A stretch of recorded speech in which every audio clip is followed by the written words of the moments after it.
En se réveillant dimanche 5 décembre 2004, les Parisiens ont eu une drôle de vision. La F2004 de Michael Schumacher, garée là, le long du trottoir, comme n'importe quelle voiture. Non, il ne s'agit pas des séquelles d'une longue soirée bien arrosée. La F1 est bien là et va même traverser Paris, pilotée par le septuple champion du monde en personne. Tout autour, les hommes en rouge de la Scuderia s'affairent. Il est 10h, dans 20 minutes, la F1 va s'élancer, direction la place de l'Étoile, pour une descente des Champs-Élysées.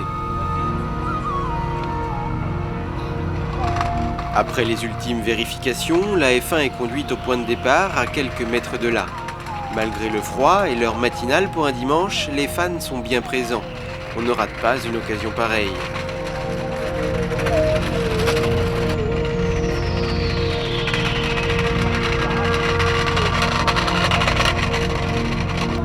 Les ingénieurs de la Scuderia paraissent un peu dépassés par tant de monde, car très vite, la foule se resserre autour de la voiture.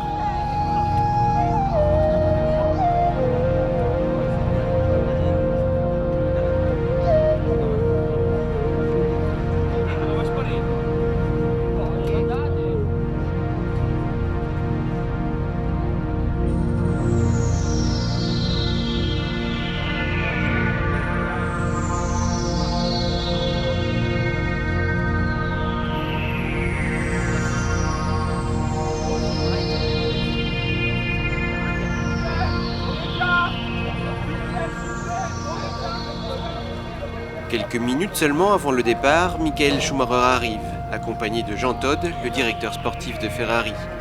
Le temps de s'installer, de boucler le harnais, de faire place libre autour de la voiture, et le cortège peut s'élancer.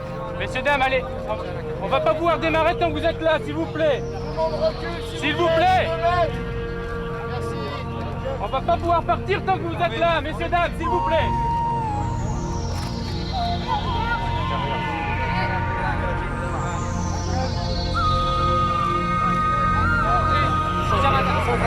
Possiamo andare? Dietro.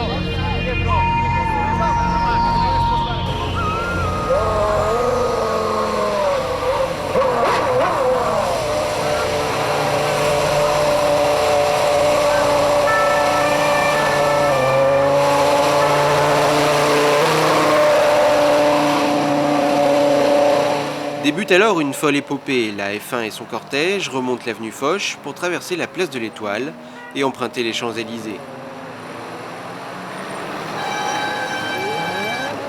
Mais la plus belle avenue du monde est littéralement envahie par les passionnés, les forces de l'ordre sont dépassées, les galères ne font que commencer. Bloquée, la F1 ne peut avancer, surchauffe et commence à fumer. Obligé de couper le moteur pour éviter le pire, le pilote allemand descendra finalement les Champs-Élysées en roue libre, poussé par ses ingénieurs. Autant émerveillé que médusé, le public peut aussi admirer les autres modèles de la marque au cheval cabré. L'exceptionnel Enzo tout d'abord, piloté par Jean Todt. Une 575 Maranello ensuite, conduite par l'ancien pilote Ferrari Patrick Tambay. Un autre ancien de la Scuderia, René Arnoux, emmène le réalisateur Luc Besson à bord d'une 360 Speeder. Enfin, une 612 Scaglietti et la toute dernière F430 ferment le cortège.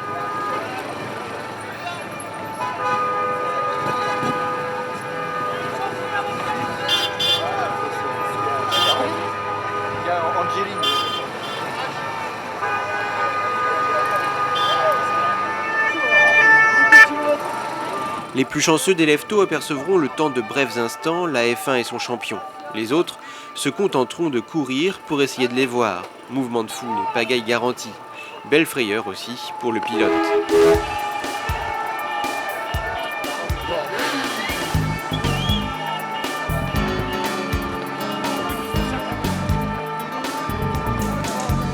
Allez.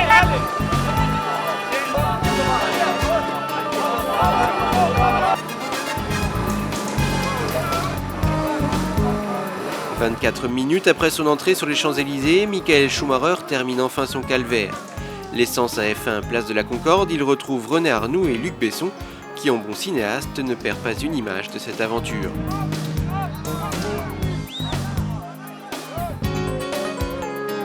Direction le ministère des Solidarités, de la Santé et de la Famille, car cette extraordinaire parade est dédiée à l'ICM, Institut du cerveau et de la moelle épinière. Un centre qui a pour but de faire bénéficier les malades des découvertes les plus récentes dans le domaine de la neurologie. Créé à l'initiative des professeurs Gérard Saillant, Yves Agide et Olivier Lioncan, ce projet est soutenu par de nombreuses personnalités, dont Michael Schumacher, Jean Todt et Luc Besson. À leur arrivée, Philippe Douste-Blazy, ministre de la Santé, les accueille et signe avec le professeur Saillant une convention créant l'ICM. Plus que celle de ces milliers de fans courant sur les Champs-Élysées, c'est donc l'image de personnalités qui s'engagent concrètement dans la société que l'on gardera de cette matinée de décembre.